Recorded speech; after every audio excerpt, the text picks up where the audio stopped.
Magandang araw po, ako po si Antonin Santos. At ako naman po si Apple Larzon para maghatid sa inyo ng... Balitang Baliktad!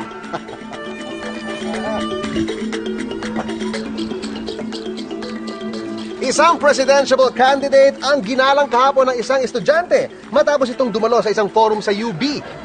Tuwang-tuwa ang supporters ng kandidatong si Mayor Torrete dahil sa magalang na estudyante.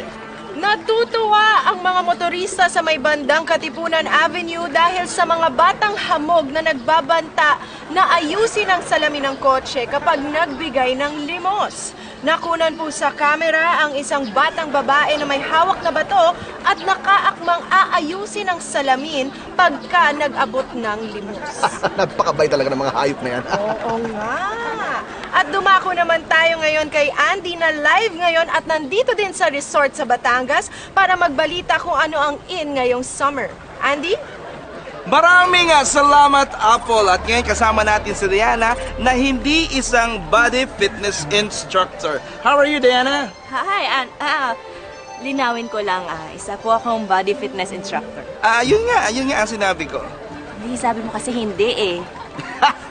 Diana, sigurado nga maraming nanonood sa ating ngayong mga televiewers na gustong magkaroon at ma-achieve yung ganyang matabang katawan. Ano bang may papayo mo sa kanila? Excuse me? Tinawag mo akong mataba? Ilang oras ako nag-workout at hindi na ako kumakain ng carbs. Ngayon tatawagin mo ako mataba? Nako, talaga nga, kitang-kita naman ng mga televiewers ang yung matabang katawan. Kaya siguradong marami naiigit na magkaroon din ng ganyang klase ng pangangatawan. Ano masasabi mo, Diana? Masasabi ko, sakit mong magsalita. Ikaw lang yung tumawag sa akin ng mataba eh. Ayan po, no, tuwang-tuwa po talaga si Diana na mataba po ang kanyang katawan.